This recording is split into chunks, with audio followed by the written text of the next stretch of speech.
Well, it doesn't look like we're going to get the photograph that we're all waiting for. To those who are like mocking the idea that we might actually want some evidence for this, are you crazy? This is the atheist community, yeah, you know? Physical evidence and reasoned logic. This is something we all agree on. It is a worthwhile endeavor, something to really cherish and value, yes. Evidence, you know. Some people are mocking the idea that we might even want anything at all to prove that this actually happened. You know, and if a picture comes out, fine, yeah, you know, if it's looks like the real deal, I'll believe it's him. So what? That's not going to stop the questions. There's plenty of questions that need to be asked. How the fuck was he there for 6 years without Pakistan knowing about it? Have they been hiding him? And if they have been hiding him, what does that mean about our support for them and help with them? You know, basically we've allowed them to propagate and be a nuclear power, where many other regions in the area we've put massive pressure on to prevent them becoming a nuclear power. Pakistan's been an ally, someone that we work with very, very often. So yeah, if they've been hiding him without our knowledge, that's a big fucking problem. Beyond that, of course, you know, you could be a bit more conspiratorial about it and say that we have even known that he's been there for a long time. Although I wouldn't even go that far myself, but certainly we have known he's been there since at least late last year. Now, I didn't really understand, you know, why, if we'd known, if we had information that suggested that he's there, if we'd kind of suspected this since late last year, why has it taken so long? The date is a little bit suspect to me. On the same day that this happened, the capture, the killing of bin Laden buried a story of the fact that NATO had bombed one of Gaddafi's compound, killing his son and grandchildren. So that story was completely buried. Also, the Guantanamo Bay files have come out, and that story's pretty much been buried for the last few days as well because of Osama bin Laden's death. So I thought the timing was a bit off. I mean, Federalist Films and other people have, you know, explained, obviously, you know, they needed to practice these operations. You can't just storm straight in. That's fair enough. Good point. Yeah, I still get the feeling that, you know, this is something they could have done a lot quicker if they'd wanted to. I mean, this is, you know, the most wanted man in the world since Hitler, okay? And you're going to tell me it's going to take the world's most expertised, most resourceful, most equipped world powers. It's going to take them 4, 5, 6 months to put an operation together. I find that hard to believe. So the timing for me is a bit suspect, but you don't even need to get into that really to start wondering about the problems surrounding this. Yeah, so the picture doesn't look like he's going to get released. This guy Carney, who's been in 2 press conferences over the last few days, who's a really slimy motherfucker. I'll try and put a picture of him right here. Ugh, he's got a really punchable face. He's been saying apparently the reason that this picture is probably not going to come out is that it's just too gruesome, and that's it. Well, you know, I'd like to be the judge of whether or not I can handle seeing a gruesome picture. We've seen it on the news many, many times when it's suited, you know, the agenda of these stories that have come out. We've all seen gruesome pictures on the news. You know, there is such a thing as the watershed. You know, there is such a thing as warnings. This kind of thing. You know, it doesn't have to be shoved in people's faces at lunchtime while the kids are around. But basically, yeah, I'd like to be able to choose, thank you very much, if I can cope with seeing a slightly bloodied face. But it's the trophy that the world's been waiting for, surely. Again, the most wanted man since Hitler. Why is it a stupid thing to fucking want evidence of this capture to see what's going on? Now, but the capture itself has got some really suspect points around it as well. I mean, it's been admitted that he wasn't even armed. There were people in the compound, apparently, although we haven't been told exactly how many.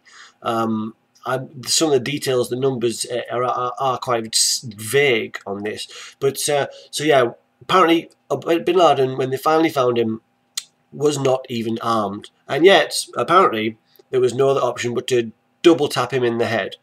I think the fact that they've killed him straight away is suspect. At the least, it's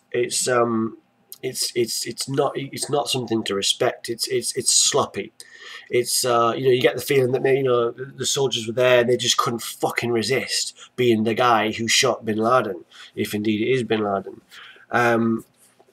Which again, I'm more than happy to accept. But if we get some evidence, I'm not going to sit here and just believe what I'm being told by these people, you know, these governments, these administrations that have a really fucking bad track record when it comes to telling the truth.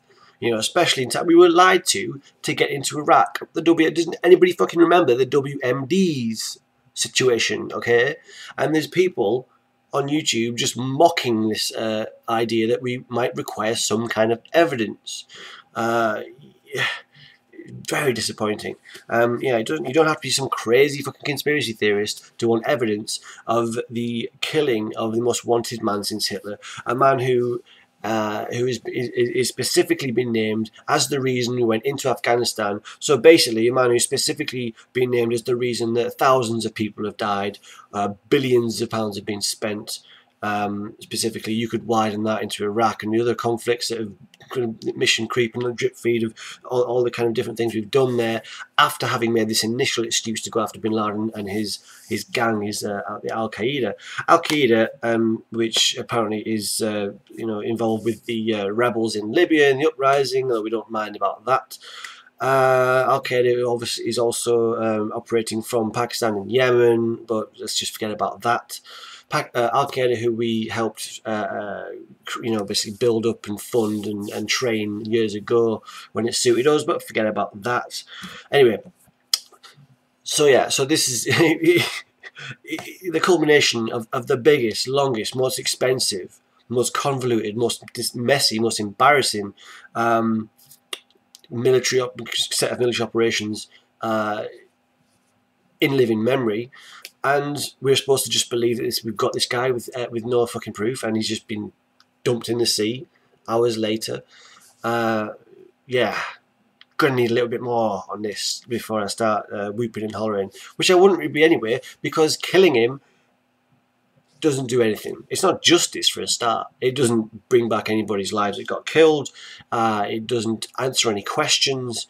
It doesn't even give those that would bear for his blood any kind of real closure, any kind of real you know, celebration day. Really, it's a hollow celebration, isn't it?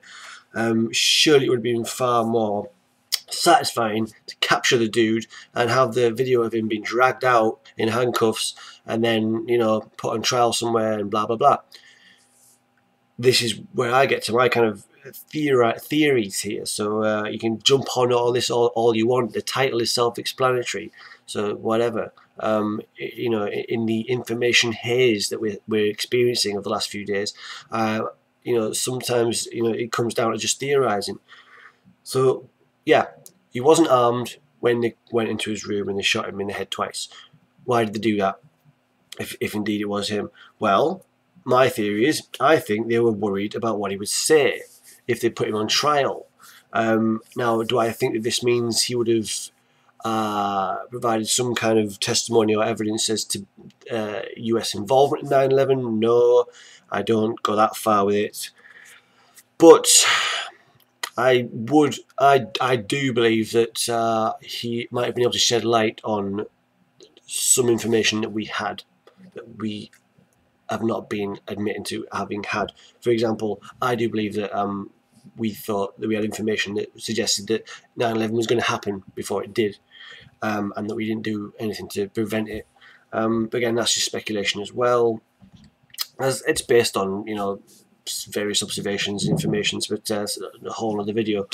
But basically, I think they're worried about what he would have said in a trial, and what would have come out. Yeah.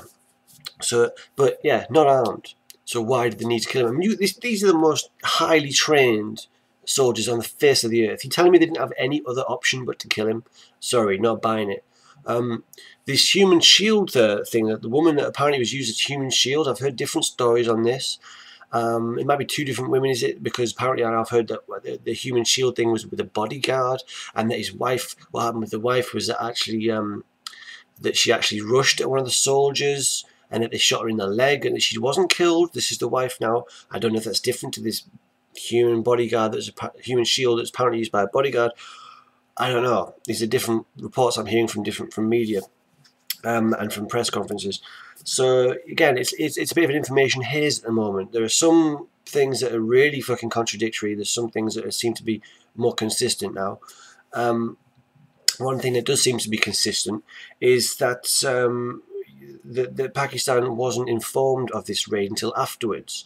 This would explain a few things. I mean, the fact that his compound was right next to a Pakistani military base, and the fact that they pissed off as soon as they'd done this and destroyed one of the helicopters, it all kind of does suggest that, yeah, we weren't working in tandem with Pakistani authorities here, which is worrying again, because we're supposed to have this good relationship with them.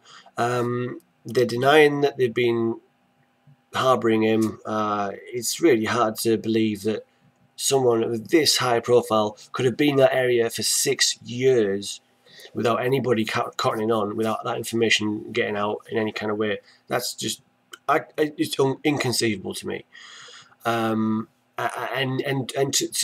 the level of interest in this guy, this is me theorising again, if that information had got out, if we are assuming that this that was an impossible secret to keep for that locality, then why wouldn't that information spread as far as, you know, Western authorities? Well, we certainly did know about it as late last year. So, and this is a bit of a ramble, I'm sorry. See, it's confusing. There's a lot of shit going on. We don't really know what the crack is yet. So, yeah, it's not justice, really. I've seen people saying, you know, this is justice and all this kind of crap.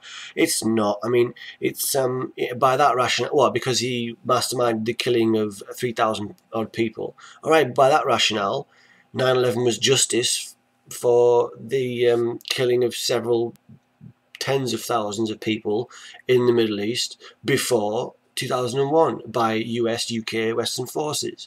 So this is why I don't think killing him on sight is a good precedent to set, is something to be respectful of at all, to celebrate, because we're supposed to be the fucking standard bearers. We're supposed to be the example to follow, yeah? We're supposed to be the civilized society.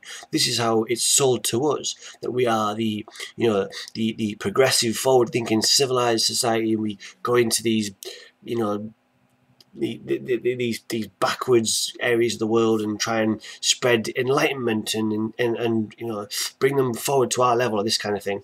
Well, and castigating them for, you know, the draconian ways that they have. But if that's the case, then we have to follow some kind of different standard than kill on sight. Yeah, a guy who's not armed. I don't care how fucking evil you think he is, or what atrocities he's responsible for or masterminded. It's irrelevant.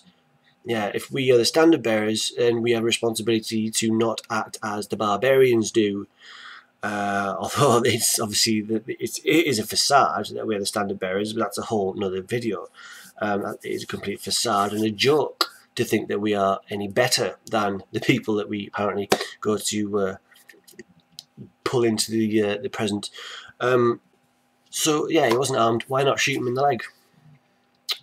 Why not? Why not shoot him in the leg? Then you've got your trophy. You bring him out. He's handcuffed.